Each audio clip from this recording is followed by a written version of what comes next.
Good morning. આજે આપણે ચેપ્ટરનો સૌથી અગત્યનો ટોપિક સીમિત પ્રક્રિયક જોવાનો છે. લિમિટિંગ રિએજન્ટ કહેવાય એને. એટલે તમને એવી ખબર છે કે ધારો કે કાર્બનની ઓક્સિજન સાથે પ્રક્રિયા થાય અને CO2 બને તો તત્વયોગ આ બેલેન્સ પ્રક્રિયા છે, સમતોલિત સમીકરણ. અને એનું તત્વયોગ મિતિ પ્રમાણ જોઈએ તો 1 મોલ કાર્બન 1 મોલ ઓક્સિજન સાથે પ્રક્રિયા કરે અને 1 મોલ CO2 બનાવે. હવે જ્યારે કાર્બન અને ઓક્સિજનને આપણે ભેગા કરીએ તો મોલ પ્રમાણે ગણીને તો નાખીએ ના કે 1 મોલ કાર્બન નાખ્યો 1 મોલ ઓક્સિજન નાખ્યો, કે 5 મોલ કાર્બન નાખ્યા તો 5 મોલ ઓક્સિજન નાખ્યા.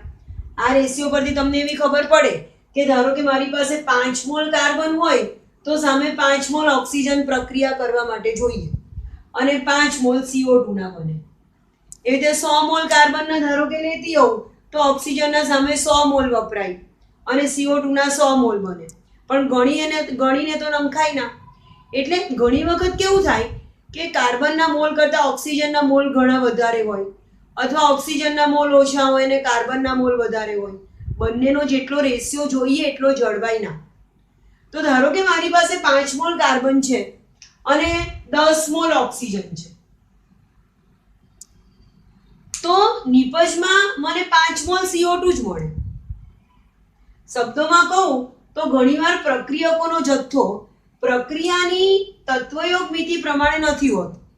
જેટલો જોઈએ 5:5 નો રેશિયો એટલો નથી હોતો. એક પ્રક્રિયક જરૂર કરતાં વધારે હોય. આ 10 મોલ છે, જરૂર કરતાં વધારે છે. જે પ્રક્રિયક ઓછો હોય એ બધો વપરાઈ ગયા પછી બીજા પ્રક્રિયકનું પ્રમાણ ગમે તેટલું વધારે હોવા છતાં પ્રક્રિયા આગળ ના વધે. જેનું પ્રમાણ ઓછું હોય એને સીમિત પ્રક્રિયક અથવા તો લિમિટિંગ રિએજન્ટ કહેવાય. દાખલા તરીકે મેં તમને કીધું એવું કે કાર્બન અને ઓક્સિજન વચ્ચે જ્યારે પ્રક્રિયા થતી હોય તો કાર્બનનો મોલ આવી રીતે બતાવું અને ઓક્સિજનનો મોલ આવી રીતે બનાવું. તો કાર્બનનો 1 મોલ ઓક્સિજનના 1 મોલ સાથે પ્રક્રિયા કરે અને CO2 નો 1 મોલ બને. પણ ધારો કે મારી પાસે કાર્બનના 3 મોલ છે અને ઓક્સિજનના 5 મોલ છે, તો એક વપરાય એક વપરાય. તો મને નિપજ કેટલી મળે? ખાલી 3 મોલ CO2 મળે. ભલે ને આનું પ્રમાણ વધારે છે પણ આનું પ્રમાણ લિમિટિંગ છે. કાર્બનનું પ્રમાણ સીમિત છે, લિમિટિંગ છે. એટલે મને નિપજ ખાલી 3 મોલ જ મળે અને આટલો ઓક્સિજન પ્રક્રિયામાં ભાગ લીધા વગરનો પડી રહે. તો આને હું લિમિટિંગ રિએજન્ટ કહું છું, સીમિત પ્રક્રિયક. સ્વાધ્યાયનો દાખલો 1.4 એવું કહે છે કે ઉત્પન્ન થયેલા CO2 નું પ્રમાણ ગણો. જ્યારે 1 મોલ કાર્બનને હવામાં બાળવામાં આવે, એટલે કાર્બન, હવા અને નિપજ તમને ખબર છે. આ સમીકરણ લખવાનું.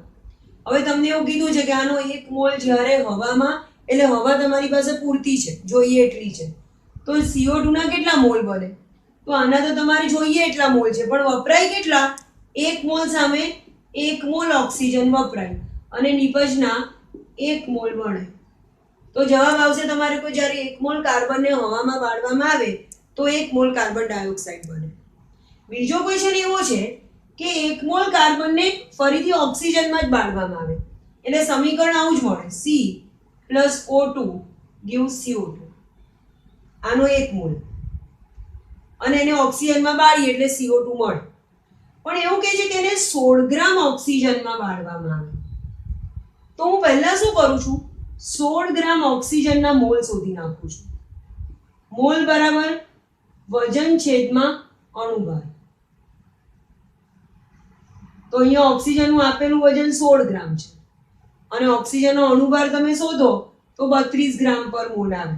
એટલે ઓક્સિજનના આપણી પાસે કેટલા મોલ છે? 0.5 મોલ. એટલે મારી પાસે ઓક્સિજનના 0.5 મોલ છે અને CO2 ના કેટલા મોલ બને એવું પૂછ્યું છે.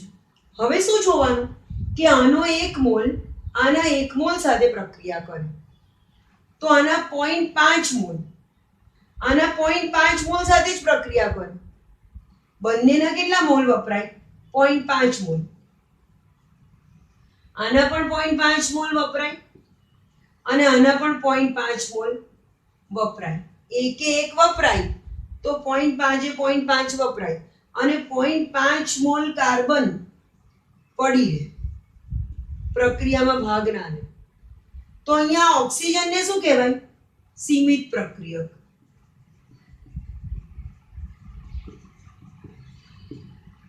જેનું પ્રમાણ ઓછું હોય એને આપણે સીમિત પ્રક્રિયક કહીએ છીએ. તો મને CO2 ના કેટલા મોલ મળે?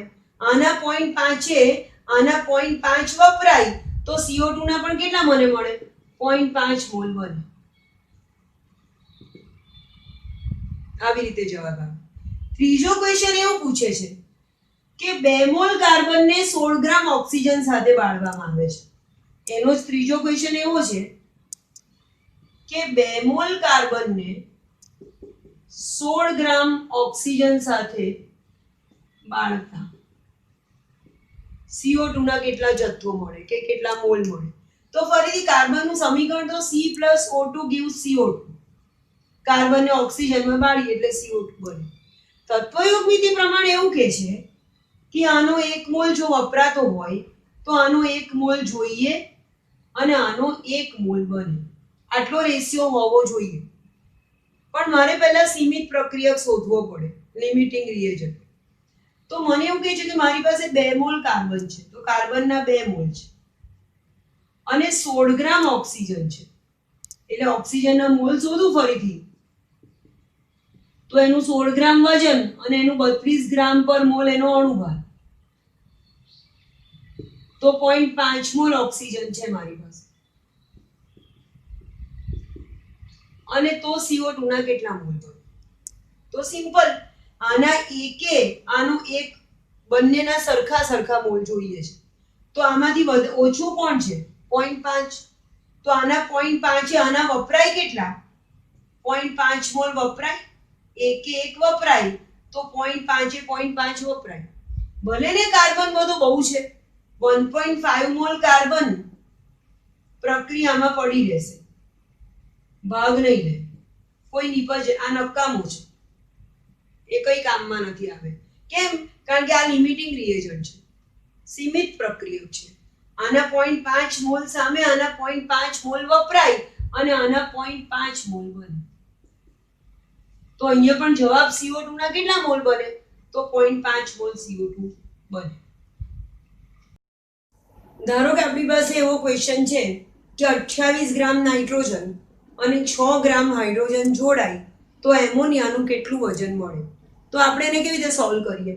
કે મને નાઇટ્રોજન આપ્યો છે, મને હાઇડ્રોજન આપ્યો છે અને એમોનિયા નિપજ મળે છે. પહેલા તો કોણ પ્રક્રિયક છે અને કોણ નિપજ છે મેં નક્કી નાખ્યું. બીજા સ્ટેપમાં હું એ સમીકરણનું સંતુલન કરીશ. તો N2 એટલે આને 2 વડે ગુણ્યા, હાઇડ્રોજનના 6 એટલે આને 3 વડે ગુણ્યા, એટલે N2 + 3H2 gives 2NH3. એવું મને સમીકરણ મળ્યું.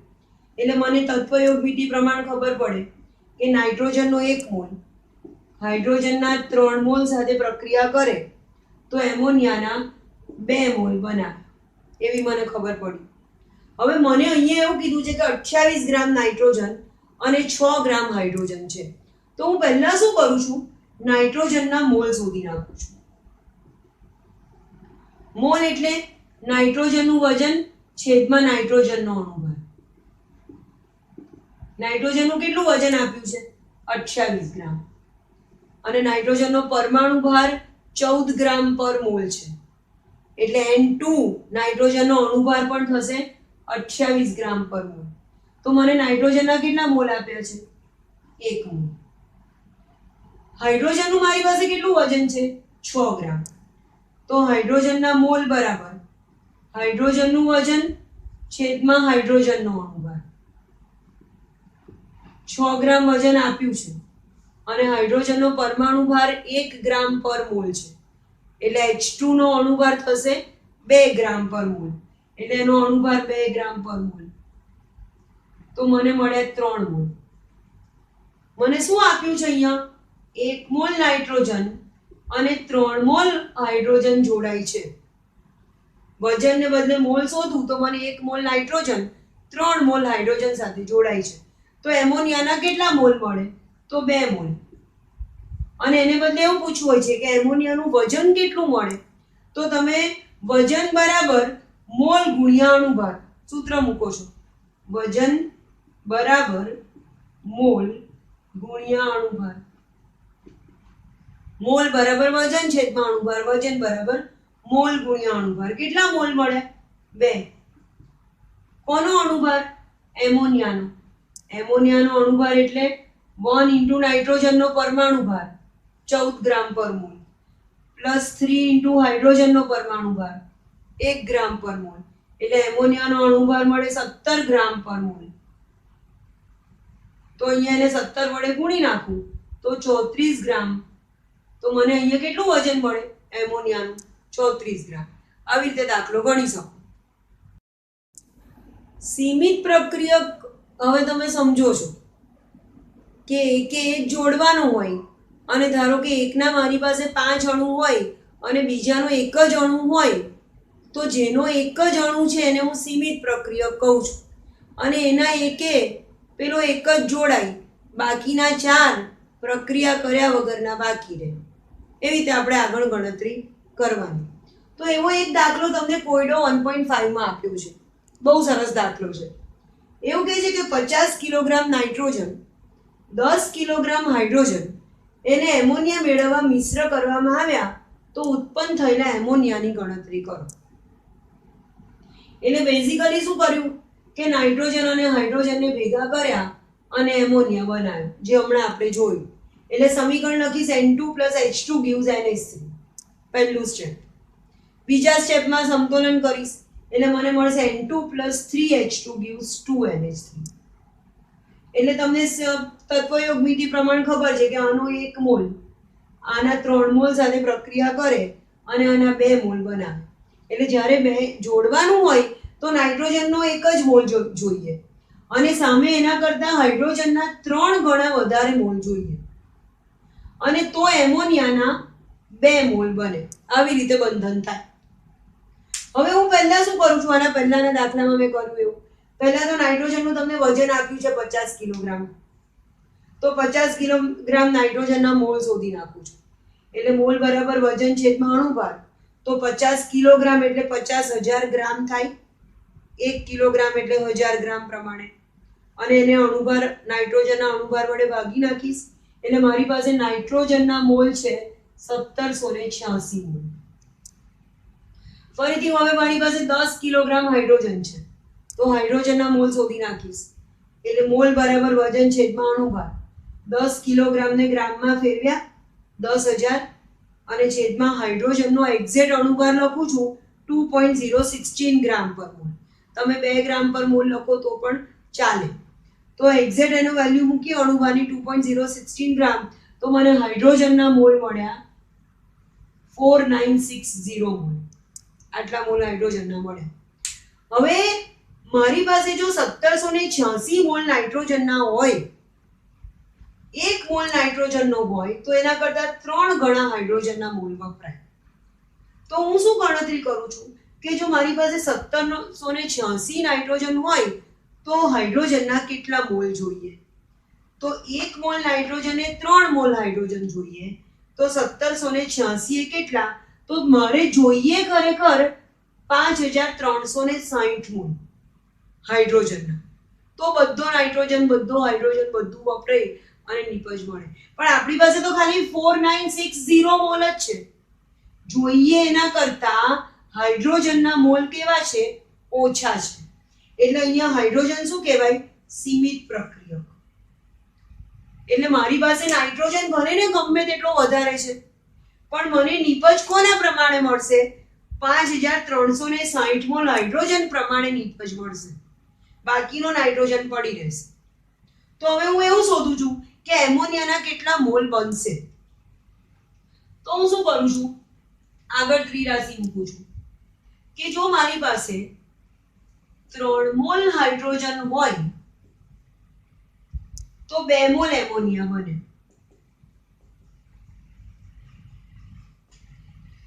તો તો મારી પાસે 5360 મોલ હાઇડ્રોજનના હોય